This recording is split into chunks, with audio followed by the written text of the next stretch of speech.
The observation deck of Thorn Peak Station stretched out like a blade over the cascade. Below, water thundered down 300 meters of sheer cliff face, crashing into rapids that could tear metal apart. The sound was constant, a roar that made the deck's transparent floor vibrate beneath everyone's feet. Deho stood near the back of the human delegation, tablet in hand, watching the various alien species pretend to admire the view while sizing each other up. He was 24, young for a diplomatic assistant, but his professor had recommended him for his understanding of alien cultures. Right now, that understanding told him this summit was going poorly. The Vralkesh dominated the space without even trying. They stood nearly 3 meters tall, their bodies covered in dark fur that rippled over muscles built for hunting. Their faces were elongated, wolf-like, with eyes that tracked every movement in the room. There were 5 of them, led by Alpha Thrace, whose silver-streaked fur marked him as both aged and dangerous. In Vralkesh society, you didn't live long enough to go gray unless you were very, very good at survival. Mireille, the human security officer, moved to stand beside Deho. She was short and compact, her dark hair pulled back in a tight bun. "They've dismissed us 3 times already," she muttered. "Once during introductions, once during the treaty reading, and once when Hyunwoo tried to explain our engine designs." Deho nodded. He'd noticed. The Vralkesh had a particular way of showing disrespect. They would turn their heads slightly, exposing one ear, while the other stayed fixed on you. It meant, "I hear you, but you're not worth looking at. We're prey species to them," Deho said quietly. "No claws, no fangs, no armor. We look weak." "We are weak," Mireille replied. Hyunwoo, the human engineer, was still trying to network with the Shardborn delegation. They were crystalline beings, all sharp angles and refracted light, whose technology was centuries ahead of anyone else's. They weren't being rude exactly, but they communicated in light pulses that Hyunwoo's translator struggled to process quickly enough to maintain conversation. The depth callers stayed in their water-filled environment suits, occasionally bubbling comments to each other. The Chitin Collective's representatives clicked and chittered, their insectoid bodies unreadable to most other species. And through it all, the Vralkesh watched. Waiting, judging, Alpha Thrace moved to the center of the deck. When he spoke, everyone stopped talking. His voice was deep, each word carefully pronounced in the common trade language. This concordant summit was called to establish safe passage through the Thorngate sector. "My people control the military stations along the primary routes. We will hear proposals for shared access." It was a polite way of saying, "We own this space. Convince us to share it." The Shardborn diplomat pulsed a response about mutual benefit and resource exchange. The depth callers offered mapping data of routes through dangerous nebulae. The Chitin Collective proposed trade agreements. When it came to the humans, their senior diplomat, Ambassador Unji, stood and presented their proposal. Humanity offered medical technology, agricultural systems, and diplomatic mediation services. Useful things, peaceful things. Thrace's ear turned away. Deho saw it happen and felt something sink in his chest. They were being dismissed again. To the Vralkesh, strength was everything. Humans brought nothing that looked like power. That's when he noticed the small figure. Among the Vralkesh delegation, barely reaching the adult's waists, was a cub. He couldn't have been more than 6 or 7 in human equivalent years. His fur was still fluffy, not yet sleek like the adults, and his movements had the clumsy energy of childhood. The cub was clearly bored with the political talk. He wandered toward the edge of the deck, where the transparent floor gave the best view of the cascade below. Deho watched absently as the cub pressed his paws against the transparent barrier that ran along the deck's edge. The barrier was meant to be decorative, more than functional. Most species here could easily break through it, and it only came up to waist height for adults. For a cub, it was barely shoulder height. The political discussions droned on. Ambassador Unji was explaining Earth's neutrality policies when one of the Shardborn representatives pulsed a question about human conflict resolution strategies. It was actually an interesting question, and even Thrace seemed to be paying more attention. No one was watching the cub. Deho saw it before his mind fully processed what was happening. The cub had climbed onto the lower support bar of the barrier, trying to get a better view of the waterfall. His back paws slipped on the smooth metal. Time seemed to stretch. The cub's arms windmilled. His claws scraped against the barrier, finding no purchase. There was a small, surprised yelp. Then he was over the edge. The sound of the cub hitting the water far below was swallowed by the roar of the cascade, but everyone heard the splash. Heads turned. Alpha Thrace's eyes went wide, and he lunged toward the edge with a parent's instinctive panic. But he stopped. All the Vrelkesh stopped at the edge, looking down at the churning water below where a small, dark shape was being pulled under by the current.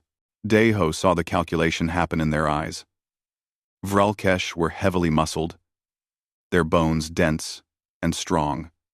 In water, they sank like stones. The cascade's current was violent, full of rocks and deadly rapids. A grown Vrelkesh diving in would drown in minutes, their own strength working against them. They were apex predators, and apex predators didn't take suicidal risks.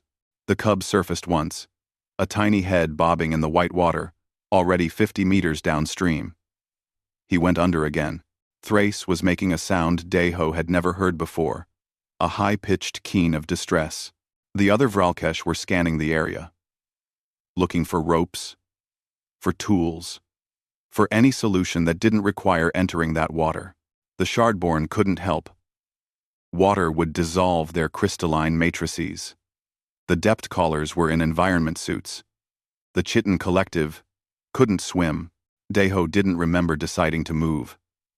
His body was already in motion, his jacket hitting the deck. His shoes kicked off. He heard Mireille shout his name, but he was already at the barrier. He jumped. The fall seemed to last forever. The spray from the cascade soaked him before he even hit the surface. Then the water swallowed him whole, ice cold and brutal. The current grabbed him immediately, trying to pull him down and away. But humans could swim. Humans were persistence hunters who could chase prey for days, who could adapt to almost any environment, who didn't give up. Deho kicked hard, fighting his way to the surface. His eyes stung from the spray, but he could see the cub ahead, being pulled toward a section where the rapids smashed against jagged rocks. He swam, his muscles screamed. The cold was already numbing his fingers. He took a rock to the shoulder that sent lightning through his arm, but he kept swimming. The cub went under again. Deho dove, eyes open in the murky water. There, a flash of dark fur. He grabbed, felt his fingers close on the cub's scruff, and pulled up with everything he had. They broke the surface together. The cub was panicking, his claws raking Deho's arms, but Deho held on. He could see an eddy ahead, a small pocket, where the current was weaker. If he could just reach it, his ribs hit a submerged rock. Something cracked. Pain exploded across his chest, but his arms stayed locked around the cub. Almost there, the eddy caught them, pulling them into slightly calmer water. Deho's feet touched bottom. Shallow. He could stand here. Barely. He lifted the cub's head above water. The small Vrelkesh was coughing, choking, but breathing. Hyunwoo was suddenly there, wading in from the shore, throwing an emergency line. Deho grabbed it with one hand, the other still holding the cub. They pulled them both to shore. Deho collapsed on the rocks, his whole body shaking. The cub was on his hands and knees beside him, vomiting water, but alive. Above them, on the observation deck, every single Vrelkesh was standing at the edge, staring down. And Alpha Thrace's eyes were locked on Deho, expression unreadable. The medical bay smelled like antiseptic and something sharp that Deho's translator unhelpfully labeled as Alien Medicine Compound 7. He lay on a bed designed for beings much larger than humans, his feet barely reaching halfway down its length. His chest was wrapped tight, ribs screaming every time he breathed. His arms were covered in bandages, where the cub's claws had torn through skin. Mireille sat in a chair beside him, her face tight with worry. 3 broken ribs, hypothermia, multiple lacerations, and a concussion. The doctor said you're lucky to be alive. The cub? Deho's voice came out rough. Kian. His name is Kian. He's fine. Vralkesh are tough. Some water in his lungs, a few scrapes. But he was walking around 10 minutes after you pulled him out. Mireille shook her head. What were you thinking? Deho closed his eyes. I wasn't. He was drowning. I just moved. You could have died. I know. Mireille was quiet for a moment. The Vralkesh haven't left the medical bay's waiting area. All of them. They've been standing there for 3 hours. Before Deho could respond, the door opened. Hyunwoo entered, carrying a clean set of clothes. Behind him, moving carefully, came Ambassador Unji. Her face was composed, diplomatic, but her eyes were worried. How are you feeling? She asked. Like I got beaten up by a river. That's essentially what happened. Unji pulled up a chair. We need to talk about what happens next. The Vralkesh have requested an audience with you. With me? Specifically with you. Alpha Thrace himself. Unji's expression was strange, somewhere between concerned and amazed. Deho, do you understand what you did? Pulled a kid out of the water? You shamed them. Hyunwoo said it quietly. Not on purpose. But that's what happened. Every Vralkesh on that deck knew Kian was drowning. Every one of them understood that jumping in meant probable death. They were calculating alternatives, trying to find a solution that didn't require sacrifice. And I just jumped. Deho finished. You just jumped, Unji confirmed. A human, who they've been dismissing as weak prey all day, did what their alpha predator instincts told them not to do. You chose certain death for a child that wasn't even your species. Deho tried to sit up, winced, and gave up. It was just a kid. What else was I supposed to do? Clam. Clam. Glam. Unji and Hyunwoo exchanged a look. That, Unji said, is apparently the question that has Alpha Thrace very confused. The door opened again. This time, a Vralkesh medic entered, nearly filling the doorframe. She was enormous, her fur a light brown, her eyes the color of amber. She moved to Deho's bedside and ran a scanner over him with surprising gentleness. Human biology is strange, she said, her voice a low rumble. Your bones are weak, yet you survive. Impacts that should shatter them. Your muscles are inefficient, yet you swam against current that would drown my people. Explain. I can't, Deho admitted. We're not built for strength. We're built for not giving up. The medic made a sound that might have been a laugh. Alpha Thrace wishes to enter. You are well enough for conversation? I think so. The medic stepped aside, and Alpha Thrace entered the medical bay. The room suddenly felt much smaller. He had to duck to fit through the door, and when he stood at his full height, his head nearly brushed the ceiling. Kian was with him, the small cub staying close to his father's side. Thrace looked at Deho for a long moment. Then, deliberately, he lowered his head, exposing his throat. Every other Vralkesh in the room did the same, including the medic. Mireille's breath caught. Hyunwoo went very still. Ambassador Unji's eyes widened. Deho had studied Vralkesh culture. He knew what this meant. The throat was where the killing bite went.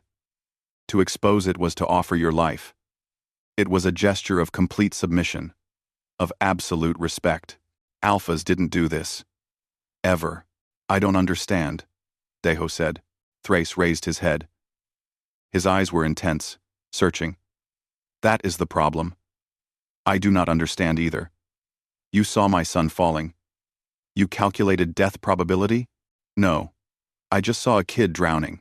You knew the water would likely kill you. I knew it was dangerous. Yes. Yet you entered it anyway. Why? Deho looked at Kian, who was staring at him with huge eyes. Because he needed help. Because nobody else could. Because he's a child. He is not your child, not your pack, not even your species. Does that matter? The question seemed to physically stagger Thrace. He sat down heavily in a chair that creaked under his weight. To my people. Yes.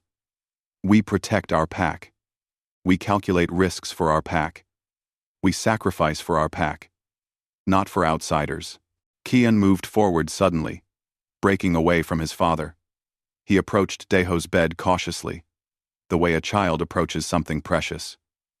You came into the water, he said, his voice high and uncertain. The water was angry. You came, anyway. Yeah, Deho said softly. I did. Why? Because you were scared. And I could help. Kian reached out and gently touched Deho's bandaged arm with one clawed finger. It hurt you. The water hurt you. Your blood smells wrong, like sick. But you held me up. Quote, that's what you do, Deho said. When someone's drowning, you help them. Even if it kills you? Deho thought about that. I have 2 younger siblings back on Earth. If they were drowning, I'd jump in without thinking. You reminded me of them. Small. Scared. Needing help. Thrace was watching this exchange with an expression Deho couldn't read. Finally, the Alpha spoke again. We calculate. It is what makes us strong. We measure risk, weigh options, choose optimal paths. This is how we became apex predators. This is how we conquered our world and reached the stars. Okay. You do not calculate. You act on instinct that defies survival logic. This should make you weak. Thrace leaned forward. But you saved my son when calculation told us all to wait for safer methods. My instincts say this is foolish. My heart says this is brave beyond my understanding. I do not know which is true. Maybe both? Deho offered. Thrace was quiet for a long time. Kian had climbed onto the edge of Deho's bed, curling up near his feet like a large puppy. The cub's presence was warm and solid. Finally, Thrace stood. My people have a tradition. When a warrior shows courage beyond reason, when they face death for another without hesitation, we perform the lowering. It has not been done in 3 generations. It is reserved for acts that shame our courage with their purity. I'm not a warrior, Deho said. No. You are something my people have no word for. Thrace moved to the door, then paused. The summit continues tomorrow. I will be proposing full alliance with humanity, military protection, trade rights, shared territory. Ambassador Yunji sat up straight. Alpha Thrace, that's far beyond what we requested. You requested passage rights. I offer more because this human showed me that my people have forgotten something important. Thrace looked at Deho. We learn to be strong. You learn to be good. Strength without goodness is just violence. Perhaps together we can be both. He left, followed by the other, Vralkesh. Only Kian remained, sleeping peacefully at the foot of Deho's bed. Mireille was the first to speak. Did we just accidentally win the entire summit by you doing something incredibly stupid? I think so, Hyunwoo said, sounding dazed. Ambassador Unji put her head in her hands. My entire diplomatic career, and it's a 24-year-old jumping into a river that makes the breakthrough. Deho looked down at Kian.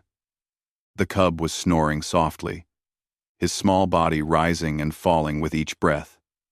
Alive. Safe. Worth it, Deho said quietly. And despite everything, despite the pain and the cold and the fear, he meant it. The summit hall was packed. Word had spread through Thorn Peak Station faster than any official announcement could travel. What started as a diplomatic gathering of 5 species had turned into something else entirely. Representatives from a dozen other species had arrived overnight, all wanting to witness what happened next. Deho sat in a chair specially brought for humans, his ribs taped so tight he could barely breathe. Mireille stood behind him, her hand resting protectively on the chair's back. Hyunwoo was to his left, tablet ready, though his eyes kept drifting to the Vralkesh delegation across the room. The Vralkesh had arrived in full ceremonial dress. Daeho hadn't even known they had ceremonial dress.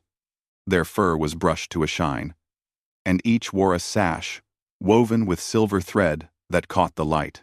Alpha Thrace wore the most elaborate one, the silver forming patterns that hurt to look at directly. Kian stood beside his father, trying very hard to look serious and formal. He kept glancing at Daeho and breaking into a small smile before remembering he was supposed to be dignified. The Shard-born diplomat pulsed a greeting that translated as curiosity mixed with anticipation. The Dept callers bubbled among themselves. Even the normally stoic Chitin collective seemed agitated, their antennae twitching constantly. Ambassador Yunji stood at the center of the room, looking far more nervous than Daeho had ever seen her. This wasn't normal diplomacy anymore. This was something unprecedented, and nobody was quite sure of the rules.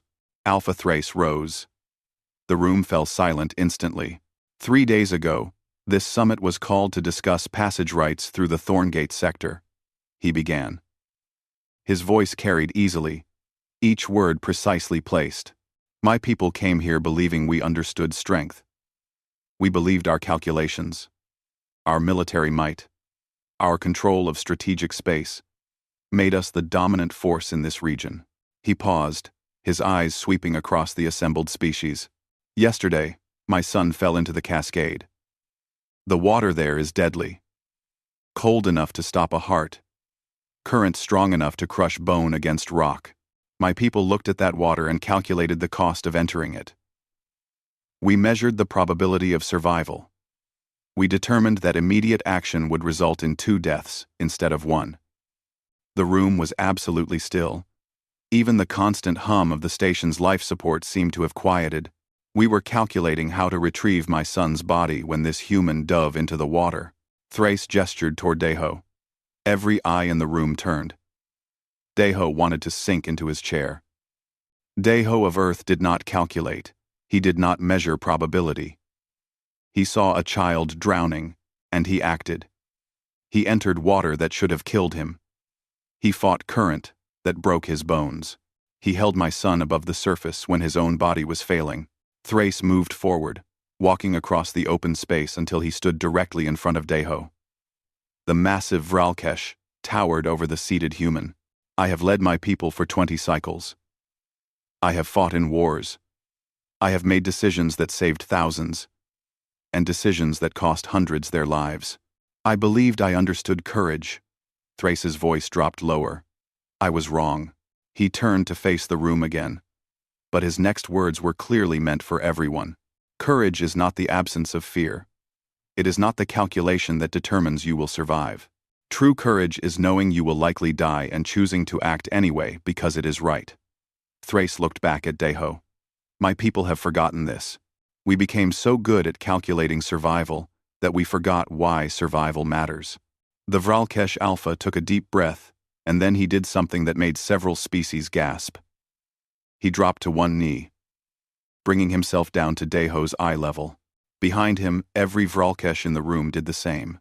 In the old times, before we reached the stars, my people had a ceremony, the lowering. It was performed when a warrior showed courage so pure, so selfless, that it shamed the courage of even the bravest alpha. It meant that the warrior's bravery was beyond question, beyond challenge, beyond even pride. Thrace placed his right hand over his heart. All the other Vralkesh mirrored the gesture. The last lowering was performed 147 cycles ago. It has become legend, story. Something we thought we had evolved beyond.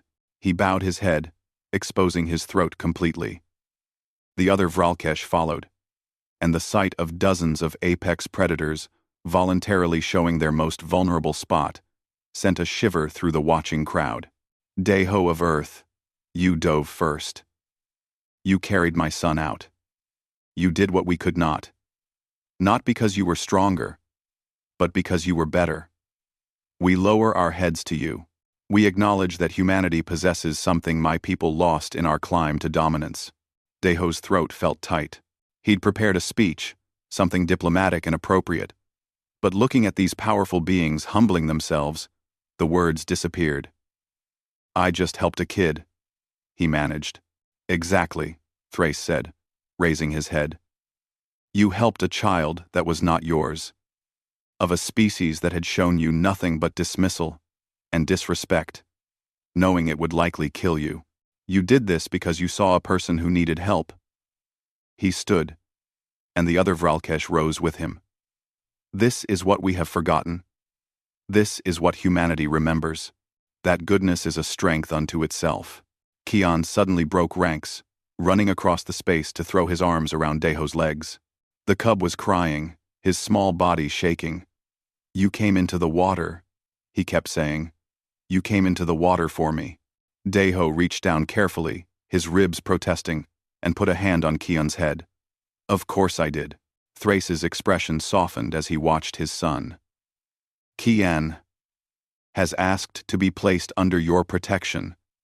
In the human custom, he wishes to learn from you." "I'm not a teacher," Deho protested.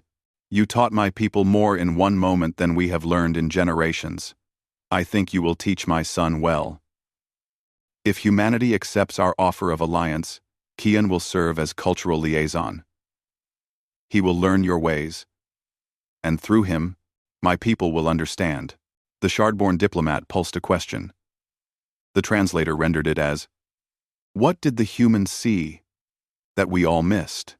Mireille stepped forward, surprising everyone. She was junior staff, not meant to speak at these gatherings, but her voice was strong. "He saw someone who needed help. That's all.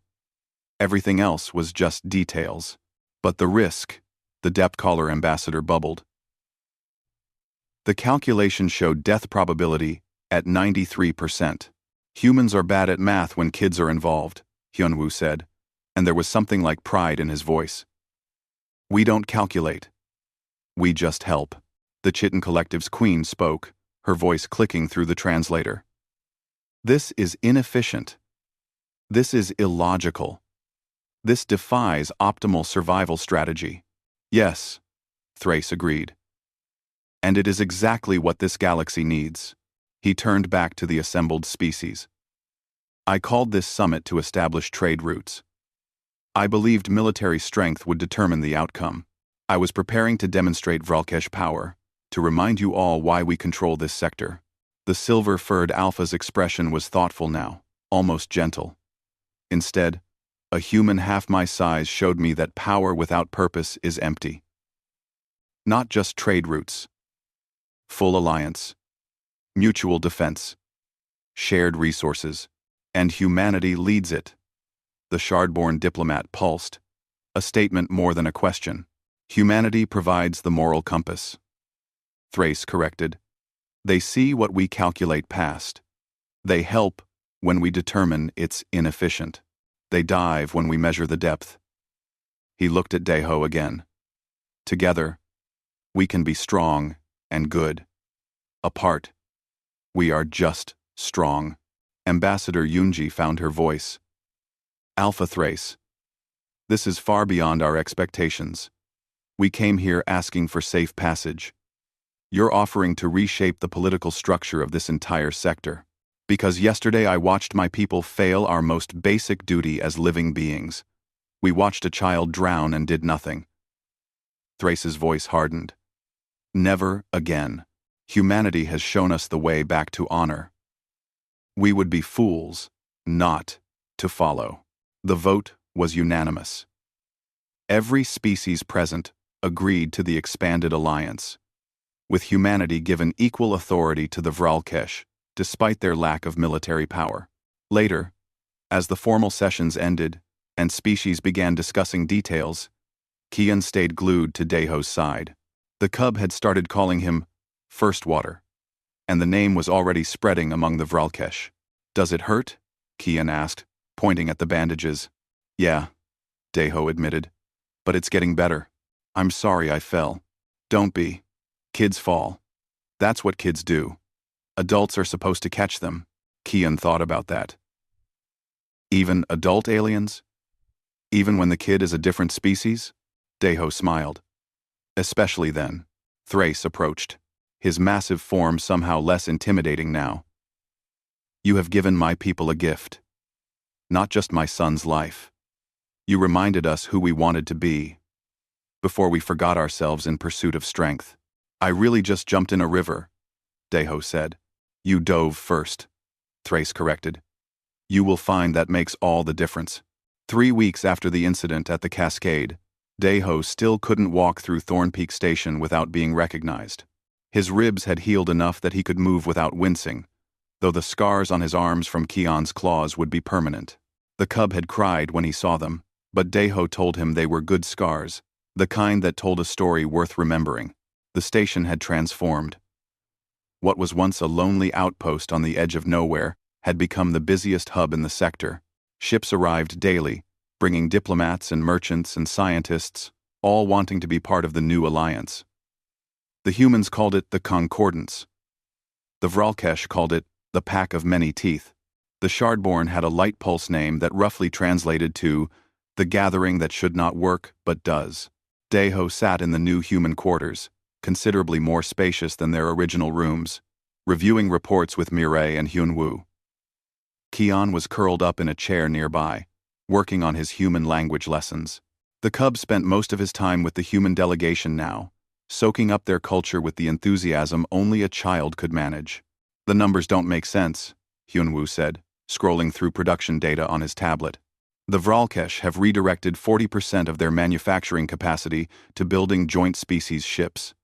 That's billions of credits in military production they've just abandoned. They're committed, Mireille observed.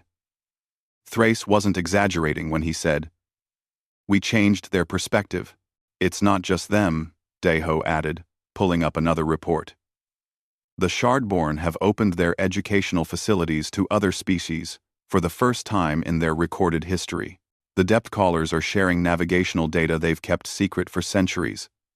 Even the Chitin Collective is participating in cultural exchanges. Keon looked up from his studies.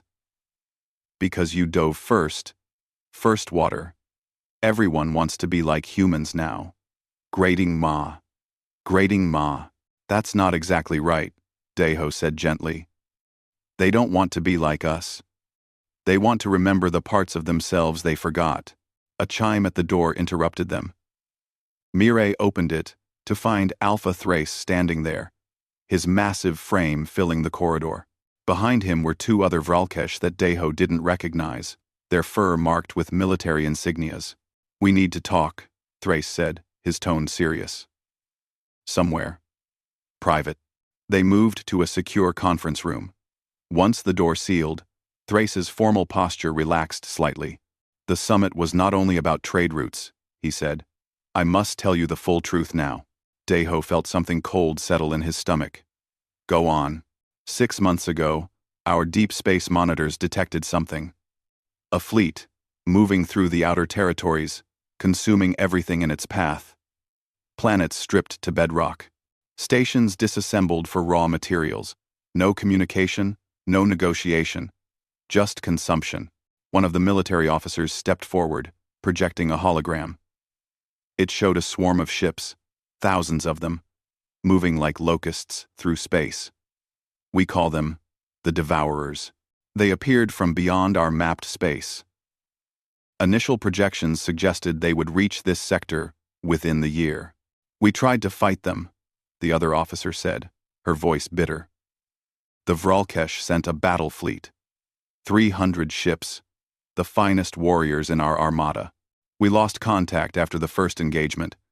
Debris suggested complete annihilation. Thrace looked directly at Deho. I called this summit because we knew the Vralkesh alone could not stop them. We needed allies. But every species in this sector has been rivals for resources, territory, power. Trust was impossible.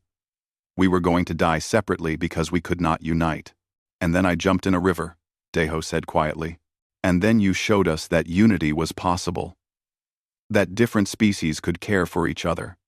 That sacrifice for strangers was not weakness, but strength. Thrace's expression was grave. The Devourers will arrive in 4 months. We have a fleet now. thanks to the Alliance. But we need more than ships. We need a strategy that they won't expect. Why are you telling me this? Deho asked. I'm not military. I'm just a diplomatic assistant. Because you think differently than we do, the military officer said. We calculate based on strength and resources. We prepare for traditional warfare, but you entered deadly water to save a child. You did what calculation said was impossible. We need human perspective in our strategic planning, Thrace added. Not because humans are better warriors, but because you see solutions where we see only acceptable losses. Mireille leaned forward. You want us to help plan a defense against an enemy that destroyed your best fleet? I want you to help us think like humans, Thrace said. To look at this problem and not calculate odds, but find what is right. Over the next week, Deho found himself in meetings with military strategists from every species in the Concordance. The tactical displays showed simulations of the Devourer approach. Every simulation ended the same way. The Allied fleet would slow them down, maybe destroy a portion of their forces, but the swarm would eventually overwhelm them through sheer numbers. We're thinking about this wrong, Deho said during one particularly frustrating session. He stood, moving to the display. We keep trying to win. What if we can't win? A Vralkesh admiral growled low in his throat. Then we die with honor. Or we live without it, Deho countered. The Devourers want resources. Planets, stations, materials. They're consuming everything in their path because that's what they do. So we give them nothing to consume. Abandon our worlds? A Shardborn officer pulsed in what translated as horrified confusion. Evacuate them. Deho corrected. We have 4 months. We use it to move every civilian, every resource we can carry, deeper into Allied space. The Devourers arrive and find nothing. Empty planets, stripped stations, no materials to harvest. They'll chase us. The Chitin collective strategist clicked. Probably. But while they're chasing, we're not fighting them head-on. We're buying time. Time to understand them better. Time to find weaknesses. Time to develop new strategies. Deho looked around the room. You asked me to think like a human. Well, humans are really good at running away, while we figure out how to win. Thrace was quiet, his eyes thoughtful. It goes against every instinct. To abandon territory. To refuse direct confrontation. I jumped into water that should have killed me, Deho said. Sometimes survival means doing what instinct says not to. The strategy was named the Dive Protocol, and it was Kian who suggested the name. The young Vralkesh had been listening to the planning sessions with the intensity only children bring to adult matters. Like first water dove into the cascade, he explained. Going where you shouldn't, to save what matters. The Concordance began the largest evacuation in recorded history. Entire planets were stripped, not by enemies, but by their own inhabitants. Manufacturing facilities were disassembled and moved. Agriculture stations were relocated. Civilian populations were transferred deeper into safe zones. With human coordination, ensuring nobody was left behind, because that was the human addition to the protocol. Every calculation the Vralkesh made included acceptable losses. Populations that couldn't be evacuated in time. Resources that would have to be abandoned. Every time they presented these calculations, the humans asked the same question. How do we save them too? It was inefficient. It strained resources. It delayed the timeline. But Thrace had insisted. We evacuate everyone, or we have learned nothing. Deho worked 18-hour days coordinating refugee movements, finding space on ships, arguing with logistics officers about passenger limits. Mireille commanded security details, protecting evacuation sites. Hyunwoo modified ship engines to carry more people than they were designed for, and Kian watched it all, learning what it meant when you decided nobody was acceptable loss. First water. The Cub asked one night when Deho was reviewing transport schedules. Will we win? I don't know, Deho admitted. The Devourers are strong. We might not be able to beat them. Then why do all this? Why evacuate if we'll lose anyway? Deho put down his tablet and looked at the young Vralkesh. Because win or lose, we're getting everyone out. We're not leaving anyone behind. That's what matters, even if it's inefficient, especially if it's inefficient. Deho smiled. Humans are really bad at leaving people behind. We're going to teach the galaxy to be bad at it too. Kian thought about that, his young face serious. Then he nodded. Good. I don't want to be efficient if it means leaving people to die. 3 months into the evacuation, with 1 month until the Devourers arrived, Thrace called an emergency session.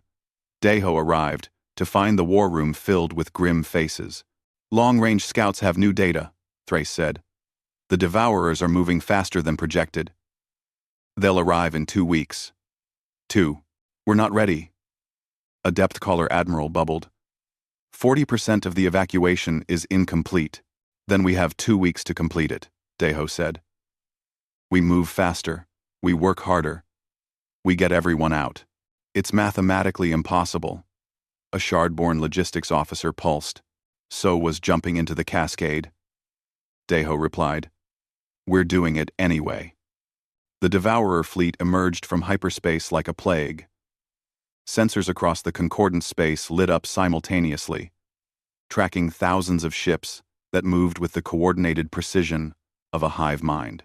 They were massive, each vessel built from materials harvested from consumed worlds, their hulls reflecting nothing, absorbing all light like holes cut into space itself. Deho watched from the command center on the mobile station that now served as the Concordance headquarters. Around him, officers from every species monitored defensive positions. Kian stood at his side, the young Vralkesh wearing a junior officer's insignia that Thrace had authorized against all protocol. The cub had insisted on staying, and nobody had the heart to send him away. First contact in 30 seconds, Mireille announced from the tactical station. She'd been promoted to Fleet Security Coordinator, managing defense details across 100 ships. The Devourers didn't send messages. They didn't posture or negotiate. They simply moved, their swarm spreading out to encircle the first abandoned world in their path. Watching the tactical display, Deho saw them begin their harvest. The planet's surface was stripped layer by layer, raw materials pulled into the Devourer ships with terrifying efficiency. They're fast, Hyunwoo muttered. He was coordinating engineering teams across the fleet, making real-time modifications to ships as needed. At this rate, they'll process that planet in 6 hours. But they'll find nothing, Thrace said, standing at the center of the command deck. We evacuated it 3 weeks ago. Every person, every resource we could move. They don't seem to care, a Shardborn officer pulsed. They're harvesting the planet itself. Deho leaned forward, studying the pattern. They're not just consuming. They're searching. Look at the scan patterns. They're looking for population centers, infrastructure, anything that indicates habitation, finding none. The Chitin Collective's representative clicked. The dive protocol is working. Over the next week, the pattern repeated. The Devourers moved from world to world, finding each one stripped and abandoned. Their swarm grew increasingly erratic, their search patterns more desperate. They had evolved to consume civilizations, and now they found only empty shells. They're confused, Deho said during a strategy session. Their entire system is built around harvesting living populations and their infrastructure. We've taken that away. But they're still coming, a Vralkish admiral growled. Adapting. Learning. They're scanning deeper into our space, finding our evacuation routes. Then we show them something they don't expect, Deho said. We engage them, but not to win. To distract. The first battle of the Devourer War happened near the Thorngate sector, where this all began. The Concordance fleet numbered 300 ships, a fraction of the Devourer swarm.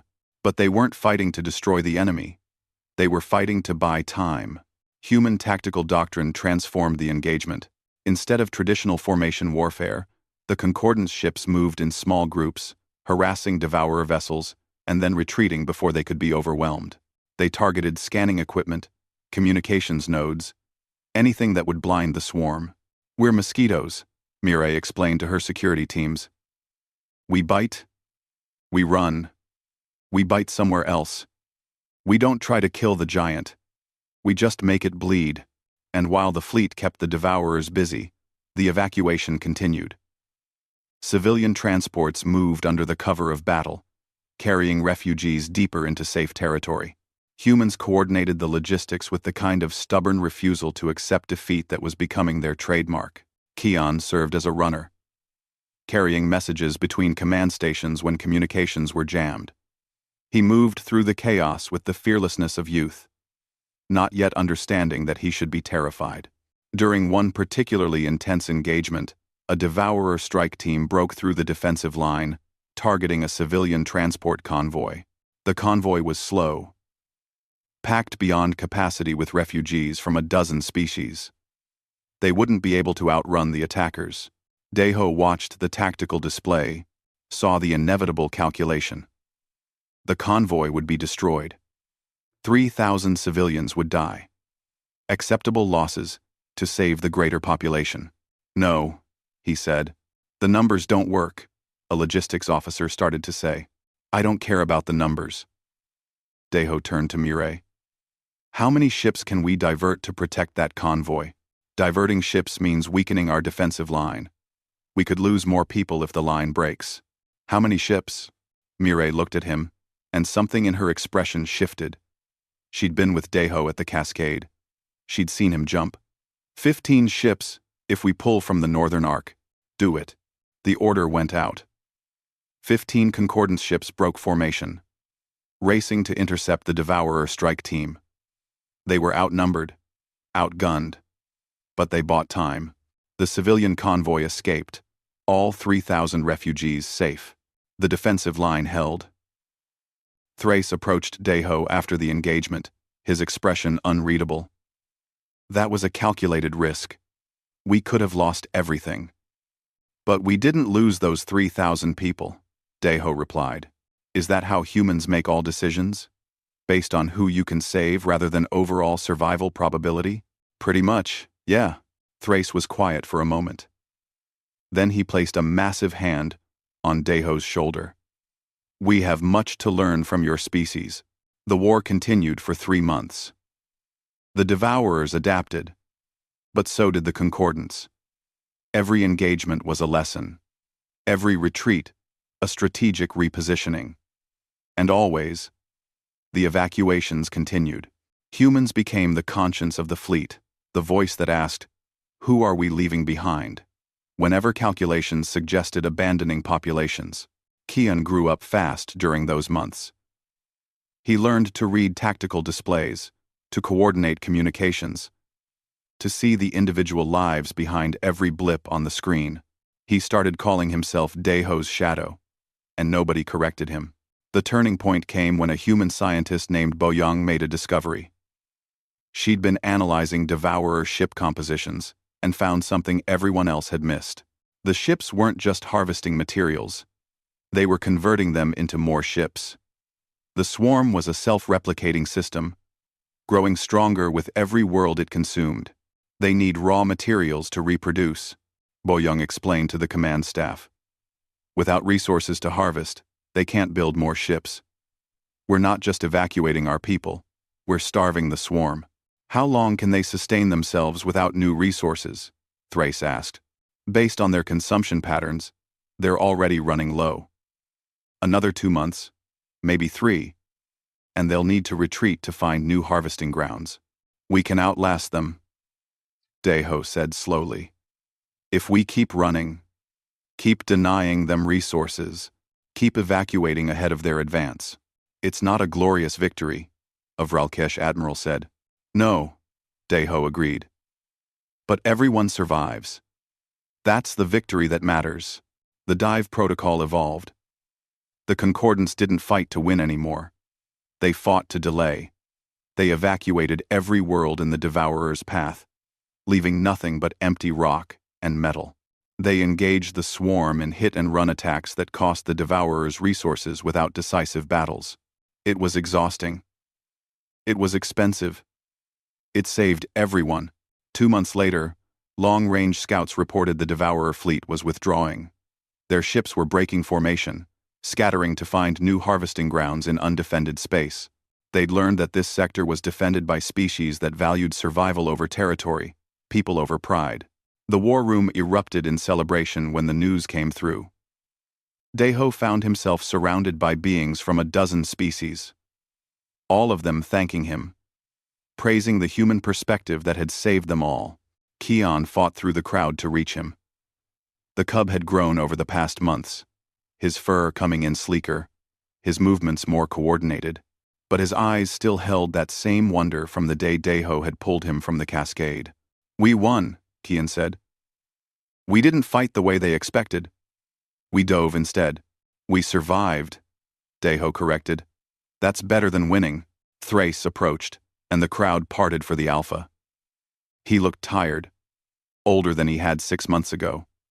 But there was something new in his eyes. Peace, maybe, or understanding. "The final evacuation numbers are in," he said. 47 worlds evacuated. 600 million people relocated. Casualties from the war, 3,214. "That's 3,000 too many," Deho said quietly. "Yes," Thrace agreed. "But before we met humanity, the acceptable loss projection was 30 million. You taught us to grieve every loss, to fight for every life. We are not the species we were." A year after the Devourer War ended, Thorn Peak Station held a ceremony. They built a monument at the cascade, where everything had started. It showed a figure diving into water, arms outstretched toward a smaller form below. The inscription was written in every language of the concordance. One cub tumbled into the river, the human dove, first, carrying him out as alphas lowered their heads. Deho stood before the monument with Kian at his side. The young Vralkesh was taller now, nearly to Deho's shoulder, but he still held himself with the same mixture of dignity and enthusiasm that had defined him from the start. "Do you ever regret jumping?" Kian asked. Deho looked at the statue, at the representation of that moment frozen forever. He thought about the broken ribs, the scars on his arms, the months of war and evacuation that had followed. He thought about the 3,000 lives lost and the 600 million saved. "No," he said simply. "Someone was drowning. I helped them." "That's what you do. That's what humans do," Kian corrected. "And now it's what we all do. Because you taught us." Thrace joined them, his massive form casting a shadow over the monument. "The Concordance Council has made a decision. We're establishing a new division in our combined fleet, the Rescue Corps. Their mission is to respond to any crisis where lives are at risk, regardless of calculation or cost." "Who's going to lead it?" Deho asked. "We were hoping you would," Thrace said. "Along with Kian, when he's old enough. The human who dove first, and the cub he saved. A reminder of what we're fighting for." Deho looked at Kian, saw the hope and determination in the young Vralkesh's eyes. He thought about how many others might fall, might need someone to dive in after them. "All right," he said. "Let's teach the galaxy how to jump." Years later, when new species joined the Concordance, they would ask about the monument at Thorn Peak Station. They'd hear the story of the human who jumped into deadly water to save an alien child. They'd learn about the war that followed, about the dive protocol, about the choice to save everyone rather than accept losses. And they'd understand that the Concordance wasn't built on strength or technology or military might. It was built on a simple principle that one young human had demonstrated in a moment of pure instinct. When someone is drowning, you dive first. You ask questions later. You calculate never. That was what humans did. And now, it was what everyone did.